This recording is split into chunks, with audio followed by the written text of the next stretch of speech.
Hello student, उम्मीद है कि आपके दोनों पेपर बहुत शानदार गए होंगे। अब आपको इंतजार है कि फिजिक्स का पेपर भी बहुत अच्छा जाए। उसके लिए आपके लिए बहुत महत्वपूर्ण प्रश्न मैं लेके आया हूं, हर एक यूनिट वाइज, जो अति महत्वपूर्ण, बहुत इंपॉर्टेंट है। इनके आने की संभावना बहुत ज़्यादा है, तो इसलिए सबसे पहले, क्योंकि गैप बहुत कम है आपके एग्जाम में, तो सबसे पहले ये क्वेश्चन आपको करना है, इन्हें अच्छे से एक बार देखना है, हो सके तो एक बार इन्हें लिख लिख के भी देख लेना है, जिससे आपके मैक्सिमम नंबर आ पाए फिजिक्स के अंदर। आइए हम लोग डिस्कस करेंगे कि हर एक चैप्टर में कौन कौन से बहुत महत्वपूर्ण प्रश्न हैं जो आपके लिए इंपॉर्टेंट है, आपको पढ़ के जाना है। तो दोस्तों, यूनिट फर्स्ट की अगर हम लोग बात करें, जैसा कि आपको पता है, जिसका नाम है electric charge and electric field, ठीक है। इससे कौन कौन से प्रश्न आपको करके जाना है, ये आप बहुत अच्छे से देखिएगा। पहला प्रश्न है, what do you mean bye quantization of electric charge. तो इलेक्ट्रिक चार्ज का क्वांटाइजेशन क्या होता है, इसको बढ़िया से डिफाइन कर लेना, शानदार तरीके से आप लिख दोगे।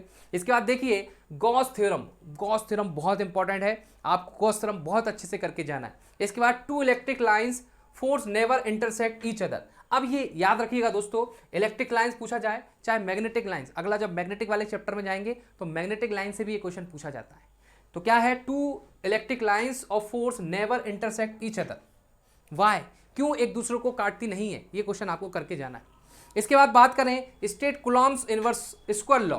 तो कुलाम्स का जो नियम था बहुत इंपॉर्टेंट है यार, कुलाम का नियम आपको करके जाना है, क्योंकि शुरुआती इस चैप्टर की कुलाम्स लॉ जो होती है, इसलिए कुलाम्स लॉ तो पूछा जाता है, इसलिए आपको पूरा ये वाला क्वेश्चन तैयार करके जाना है। State Coulomb's inverse square law of electrostatics charge on the basis of define unit charge. आपको यूनिट चार्ज को भी डिफाइन करना आना चाहिए, क्या यूनिट चार्ज होता है, जैसा कि आपको बताया गया था उसी हिसाब से आपको करना है। What is the condition of the law of applicable. कौन कौन सी शर्तें हैं, कौन कौन सी कंडीशन है, जिन कंडीशनों पर आपका कुलाम्स लॉ वैलिड है, वो भी आपको बताना होगा। तो कुलाम्स लॉ की आप डेफिनेशन लिख लेना, पूरा डेरिवेशन कर लेना, इसके बाद उसकी कंडीशन आपको लिखना होगा और यहीं पर आपको यूनिट चार्ज भी डिफाइन करना होगा। चलिए अगले क्वेश्चन की तरफ चलें। Drive the expression for the torque acting on the dipole. तो ये डाइपोल वाला आ गया, तो डाइपोल पे जो टॉर्क एक्टिंग होता है वो आपको करना है question. When kept in the uniform electric field and define the dipole moment। तो डाइपोल मूवमेंट क्या होता है ये डिफाइन करना होगा, इसको अच्छे से आप डिफाइन कर दोगे। और जो प्रैक्टिकल आप लोगों को एक डेरिवेशन है वो भी आपको करना है। कौन सा, देखिएगा, drive and expression for the torque acting on the dipole. तो डाइपोल पर जो टॉर्क लगता है ना, उसका एक डेरिवेशन छोटा सा करना है और यहाँ पर आपको डिफाइन कर देना है डाइपोल मूवमेंट क्या होता है। बताइए, ये 5 प्रश्न है, ये आपको जरूर करके जाना है आपकी फर्स्ट यूनिट से। चलिए इसके बाद अगर हम लोग बात करें, और 2 क्वेश्चन और हैं। प्रूफ गॉस थ्योरम, जो गॉस थ्योरम थी पहले डिफाइन करना है उसको, और अगर आपको प्रूफ करना भी आ सकती है, इसलिए आप उसको पूरा जो प्रूफ है, डेरिवेशन है, वो भी आप कर लेना। इस बाद state Gauss theorem and drive Coulomb's inverse square law with the help of this theorem. Gauss की जो प्रमेय थी, गॉस की जो थ्योरम है, इससे हम लोगों ने सीखा था कि कैसे कुलाम्स स्क्वायर लॉ निकाला जाता है। तो ये भी आप लोग डिफाइन पता ही है, इसको अच्छे से देखना पे। ये जो 7 प्रश्न है ये तो करना ही है, इसके अलावा टाइम बचे तो और करना, पर ये मस्ट है, मस्ट, ये आपको करके जाना है, क्योंकि ये बहुत महत्वपूर्ण प्रश्न है पहली यूनिट से। चलिए अगली यूनिट की तरफ चलेंगे हम लोग। अगली यूनिट में देखिएगा कौन कौन से प्रश्न है।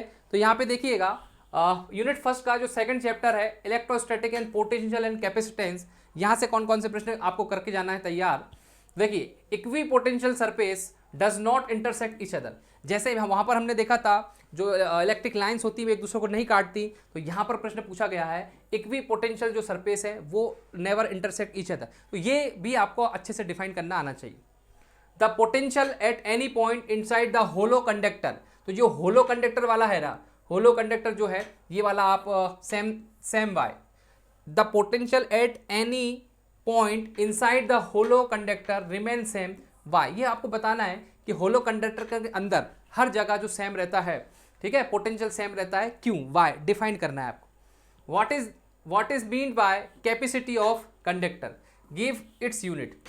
तो आपको कैपेसिटी ऑफ कंडक्टर को डिफाइन करना है और उसकी यूनिट बताना है, ठीक है।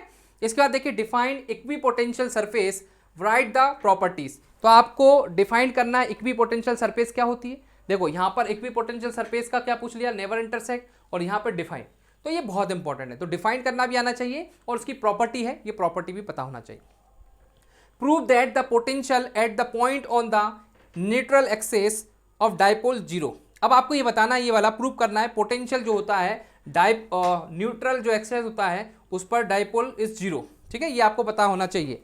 Prove that the potential eight A point on the neutral axis of the dipole zero. ये प्रश्न आपको ये क्वेश्चन जो है ये आपको तैयार करना है। इसके बाद देखिएगा छठा प्रश्न कौन सा है, the capacitor of capacitant C1 C2 C3 are connected in series. देखो सीरीज से क्वेश्चन पूछा गया है, अगर आपके पास तीन कैपेसिटर हैं और वो कनेक्ट है सीरीज में तो drive an expression for the equivalent capacitance. तो आपको इक्विवेलेंट कैपेसिटेंस निकालना है। ठीक है, अगर वो सीरीज में है तो ये ड्राइव करके बताना है आपको। आगे देखिएगा, three capacitor of capacitance C1 C2 C3 are connected in parallel. तो पैरेलल वाला भी केस याद रखना है आपको और सीरीज वाला भी आपको प्रूव करना आना चाहिए। ये बहुत आसान है, सिंपल है, आप कर लोगे। ठीक है, इसके बाद देखिए, prove that the capacity of isolated spherical conductor, isolated spherical conductor directly proportional to the its radius. तो ये जो डेरिवेशन है प्रूव करना है आपको। क्या प्रूव करना है कि capacity of isolated spherical conductor is directly proportional to its radius. तो रेडियस की प्रोपोर्शनल होती है डायरेक्टली, ये आपको प्रूव करना है। ठीक है, चलिए इसके बाद अगले हम लोग सेकेंड यूनिट पे चलेंगे और सेकेंड यूनिट पे हम लोग देखने वाले हैं करंट इलेक्ट्रिसिटी। सेकेंड यूनिट का जो पहला चैप्टर है करंट इलेक्ट्रिसिटी, इससे कौन कौन से प्रश्न आएंगे ये देखिएगा। Prove Ohm's law on the basis of free electron theory. Free electron theory के बेस पर आपको क्या करना है, ओम्स लॉ क्या करना है, प्रूव करना है। तो ओम्स लॉ तो इंपॉर्टेंट है, ये आपको करके जाना है। What is drift velocity, drift velocity से क्वेश्चन बनता है, ये आपको पता करना है, डिफाइन करना है ड्रिफ्ट वेलोसिटी क्या होती है। Establish relation between current and drift velocity, current और ड्रिफ्ट वेलोसिटी में क्या रिलेशन होता है, ये वाला प्रश्न आपको अच्छे से करना है। What do you mean by internal resistance of a cell, what do you mean by internal resistance of a cell, write the factors affecting it. ठीक है, तो इंटरनल रेजिस्टेंस क्या होता है एक सेल का और इसके कौन कौन से फैक्टर अफेक्टिंग करते हैं, ये वाला प्रश्न तैयार करना। Establish the relationship between electromotive force, potential difference and internal resistance of a cell. Establish the relationship between the electromotive force, potential difference and internal resistance of cell, ये वाला प्रश्न तैयार करना। किरचॉफ लॉ बहुत इंपॉर्टेंट है, explain Kirchhoff law of distribution of current through the electric current. तो Kirchhoff law को भी आपको प्रूव करना है, ये प्रश्न आपको तैयार करना होगा, इंपॉर्टेंट है। चलिए आगे बढ़ते हैं, आगे और देखते हैं कौन कौन से इंपॉर्टेंट है। Drive the principle of Wheatstone bridge and Kirchhoff law. Kirchhoff law और व्हीटस्टोन ब्रिज का आपको प्रिंसिपल पता होना चाहिए। Give difference between specific resistance and resistance, दोनों में क्या डिफरेंस है ये भी पता होना चाहिए। How are cell connected in the series, how are cells connected in the series, derive expression for current flowing through outer circuit when this combination useful, when this combination useful. आठवा नवा देखिए, N cell are connected in the parallel combination with the internal resistance, derive an expression of current flowing through external resistance when this combination useful. ये वाला प्रश्न बहुत important है, ये आप तैयार करके जाना क्योंकि इसकी संभावना बहुत ज़्यादा है। सबकी संभावना है पर यह बहुत पूछा जाता है और हमेशा पूछा गया है, इस बार भी पूछा जाएगा। चलिए आगे देखिएगा, थर्ड यूनिट पे चलेंगे हम लोग, moving charge and magnetism. Why a soft iron core is keeped in moving coil galvanometer. Galvanometer में जो सॉफ्ट आयरन कोर रखी जाती, क्यों रखी जाती है आपको बताना है। The pole pieces of magnet are cut concave in the galvanometer by, the pole piece of magnet are cut concave in the galvanometer by, ये भी इंपॉर्टेंट है याद करना। Why an ammeter is connected in series and electric circuit, बहुत important है कि ammeter जो होता है किसी भी सर्किट में सीरीज में क्यों लगता है ये आपको पता होना चाहिए। State Fleming left hand rule, obtain expression for Biot Savart law, ये बायो-सेवर्ट लॉ आपको छोटे छोटे लॉ हैं ये पता होना चाहिए, और state Fleming left hand rule ये भी पता होना चाहिए। इसके बाद देखिएगा, state proof Ampere circuital law, difference between ammeter and volt meter में डिफरेंस अंतर पता होना चाहिए। How a galvanometer can be converted ammeter and volt meter. आप किस तरीके से गैल्वेनोमीटर से आमीटर को वोल्ट मीटर में कन्वर्ट कर सकते हैं, ये प्रश्न पूछा जाएगा। 5th यूनिट पे चलेंगे। 5th यूनिट पे देखिएगा, magnet lines of force do not intersect each other why. अब देखो मैग्नेट लाइंस भी पूछ लिया, मैंने पहले ही बताया था, तो ये तीनों आपको क्वेश्चन अच्छे से याद करना है। What is diamagnetic substance, give example, and what is paramagnetic substance, give example. What do you mean magnetic susceptibility, ठीक है, ससेप्टेबिलिटी से क्वेश्चन पूछा जाएगा, ये भी तैयार करना है आपको। When a bar magnet is cut into two piece perpendicular to its axis, then what will be charge in magnetic movement. Important question है। What are magnetic lines of force, write down its properties, ठीक है, what are magnetic lines of force, write down its properties, आपको properties भी लिखना है। अगली unit की तरफ चलेंगे, इलेक्ट्रोमैग्नेटिक इंडक्शन। लेंज लॉ आपको तैयार करना है 6 यूनिट से, 4th यूनिट से लेंज लॉ इलेक्ट्रोमैग्नेटिक इंडक्शन के लिए। What do you electromagnetic induction state Faraday's law, Faraday's law याद करना है आपको, इसको एक बार तैयार कर लेना। Lenz law in accordance with the law of conservation of energy, Lenz law की मदद से आपको लॉ ऑफ कंजर्वेशन बताना है। Right expression for self inductance of a long solenoid, ठीक है, लॉन्ग सोलेनोइड वाला क्वेश्चन तैयार करना है आपको। On what factors does it's depend, कौन कौन से फैक्टर हैं वो भी आपको पता होना चाहिए। इसके बाद एक और प्रश्न देखिएगा, write an expression for mutual induction in between two circular plane coils, write the factors affecting mutual inductance between circular plane coils. फिर 6 वाला क्वेश्चन देखिएगा, आपको थोड़ा जल्दी जल्दी मैं बता रहा हूँ जिससे आपका टाइम खराब ना हो, बस आपको ये प्रश्न तैयार करना, अपनी कॉपी में लिखना और उनको टिक लगाते जाना, ये आपने करे हैं कि नहीं करे। एक बार इन प्रश्नों को अच्छे से करोगे तो मजा आ जाएगा, इनसे बाहर कुछ नहीं जाएगा, बहुत कम है और एक दिन में आप इतना ही कर सकते हो। इसके अलावा आपका समय बचे तो आप दूसरे देखना, पर इनको जरूर देख के जाना एक बार, ठीक है, क्योंकि एक्सपीरियंस है, अनुभव है, इनसे बाहर नहीं जाते हैं ये चीज़ें। बहुत इंपॉर्टेंट प्रश्न है, तैयार करना आप। चलिए अगली यूनिट में देखिएगा, capacitor stop DC by a transformer work with AC supply but not with DC by why laminated cores is used in transformer. इसके बाद प्रूव एन एसी सर्किट, ये प्रूव करना है आपको, ये आपने बहुत अच्छे से करा था, इसको एक बार देख लेना। Alternating EMF V is equal to B naught sine omega t is applied across a purely inductive AC circuit, calculate the expression of the following. Current flow करना है, इंडक्टेंस रेक्टेंस पढ़ना है, phase relation between current and voltage, its graph, graph भी एक बार देख लेना।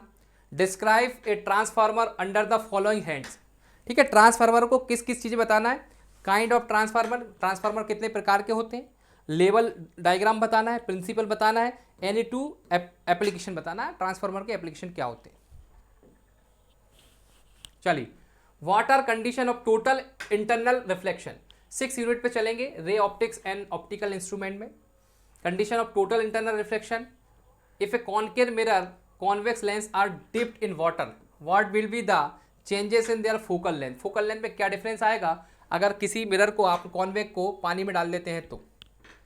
एक concave lens and concave lens of same focal length is keeped in contact, दोनों साथ में रखा जाता है, तो what will be the focal length and power of the combination, तो उसकी जो लेंस अगर साथ में रखते हैं तो उसकी पावर पे क्या फर्क पड़ता है, ये डेरिवेशन है, आप कर लीजिएगा। What will be the effect of angle of minimum deviation when it is emerge into water, same जैसा ही क्वेश्चन है, what will be the angle, ठीक है, इफेक्ट ऑन एंगल, एंगल पे क्या फर्क पड़ता है, ये भी आप तैयार करिएगा।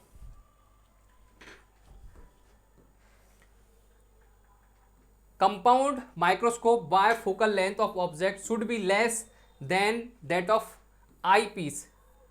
इसके बाद how can magnifying power of the compound microscope we increase, what is principle of reversibility explain, when a lens is dipped in liquid its focal length increase why. अब देखो पानी में डाली, लिक्विड में डालेंगे तो फोकल लेंथ बढ़ जाती क्यों, ये आपको बताना है। Define focal length of spherical mirror, find out the relation between U V and F for spherical mirror, establish the relationship between focal length and radius of curvature for the spherical mirror. Relation बताना है आपको. establish relation between real and apparent depth. establish the relation between critical angle and refractive index of medium. what is the lens maker formula. Lens maker formula बताना, ये बहुत important है. And drive it for concave lens.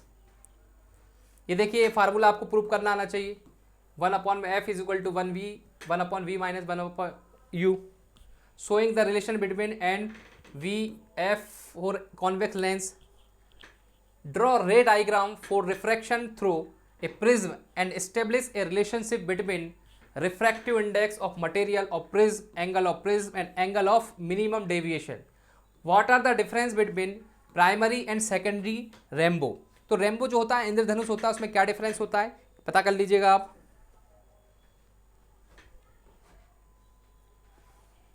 Describe the working simple microscopic under following points. Microscope को आपको under following points describe करना. Ray diagram for formation of image when form at D. Derivation of the magnifying power when final image form at D at an infinity. Describe compound microscope following heads. किन किन में आपको describe करना, देखिए. Ray diagram of formation of image, derivation of the formula for magnifying power when the final image is formed at the least distance of distinct vision at infinity and condition of the greater magnification. In 3 point पे आपको इसको जमाना होगा. बे optics पे चलते हैं, देखिएगा. How would you know that 2 source are coherent. ठीक है, 2 सोर्स कोहेरेंट होंगे, कैसे आप डिफाइन करोगे. What is interference of light? Write the necessary condition. Interference क्या होता है, कंडीशन बताइए. State Huygens secondary wavelets theory. What is the difference between interference and diffraction? Explain Huygens theory of secondary wavelets. इसके बाद देखिएगा, अगला question देखिएगा. Why the wave nature of matter is not observed in daily life? What is work function? बहुत important. The work function of lithium and copper are 2.5 eV and 4 eV respectively, which is useful for visible light. What is thermonic emission?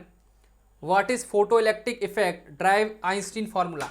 Einstein formula आपको बताना है और बताना है कि photoelectric effect क्या होता है. What is photoelectric effect? Write the law of photoelectric emission. What are de Broglie waves? Write down de Broglie's wave equation. What are photons? Write the 4 properties. Photon क्या होते हैं, 4 प्रॉपर्टी बताना है आपको. चलिए अगली यूनिट पे चलेंगे, एटम्स की. Why only gold leaf is taken for the scattering of alpha particles? ठीक है, गोल्ड की फिल्म क्यों लेते हैं. What are the angular momentum of electron revolving in the first Bohr orbits? And write quantization condition for the angular moment of electric revolving second orbit. याद रखिएगा ये question. What are Bohr's quantum condition and frequency condition? Frequency condition ये भी याद रखना है आपको. What do you mean by excitation energy? Sorry, excitation energy. What are the value of first excitation of the hydrogen atom? Define ionization energy. What is value of the hydrogen atom? And prove Bohr's quantum condition by the de Broglie wave equation. Nucleus से देखिए, what will be the ratio of radii of 2 nucleus of mass number A1 A2. In heavy nucleus the number of neutrons is more than number of protons. Explain by. What is nucleus fission? Give for example. Nuclear fusion, give as an example. Important properties of nuclear force. Different between nuclear fission और nuclear fission. Fusion और fission. Define isotopes क्या होते हैं, isobar. चलिए अगली chapter पे चलेंगे, semiconductor वाले पर. How will you obtain OR gate, OR gate और NAND गेट. ठीक है, what do you understand by N type and P type semiconductor, gives difference between them. Define N and P type semiconductor. Explain working of PN junction circuit diagram in forward and reverse bias. What is rectification? Explain half-wave rectification by diode on the basis of the following points: level diagram of circuit and working. ये दो चीजों पे आपको define करना है। What is rectification? Draw the circuit diagram so the PN diode can be used as a full wave rectifier. What are the logic gate? Write the symbol and truth table or NAND and NOT and NAND gate. चलिए, तो उम्मीद है कि इन 12 चैप्टरों के बहुत ही महत्वपूर्ण मैंने question आपको बताए। और ऑब्वियसली है कि मैं इनको अच्छे से एक्सप्लेन नहीं कर पा रहा हूँ, ड्राइव नहीं कर पा रहा हूँ, क्योंकि मजबूरी है, क्योंकि लास्ट टाइम है, एग्जाम आपको रिवीजन करना है। साल भर हमने बहुत अच्छे से पढ़ाई करी और आपने भी बहुत अच्छे से पढ़ाई करी। विश्वास रखिए, ये बहुत इंपॉर्टेंट क्वेश्चन है, बहुत महत्वपूर्ण है और ये आपकी एग्जाम के लिए अति महत्वपूर्ण है। तो इन्हें तैयार करें और अच्छे नंबर लेके आएँ। टेंशन है पर टेंशन नहीं लेना है, ठीक है? युद्ध की तरह तैयार करना है, अच्छे से तैयार करोगे आपको बहुत अच्छे नंबर आएंगे। Wish you very very best of luck या ऑल द बेस्ट। मुझे पता है कि आपका पेपर बहुत अच्छा जाएगा। अच्छा जाए तो कमेंट में जरूर बताना और ये जरूर बताना कि सर आपने जो इंपॉर्टेंट क्वेश्चन बताए ये बहुत महत्वपूर्ण है। तो जल्दी से इस चैनल को सब्सक्राइब कर लें, बेल आइकन का बटन दबा दें, जिससे आगे वाली जो एग्जाम होने वाली है उसके महत्वपूर्ण प्रश्न आपको इस प्लेटफॉर्म से मिलते रहें, क्योंकि आप देख रहे हैं सबके सर बाय सत्येंद्र सर। जय हिंद, जय Bharat, thank you so much, bye bye.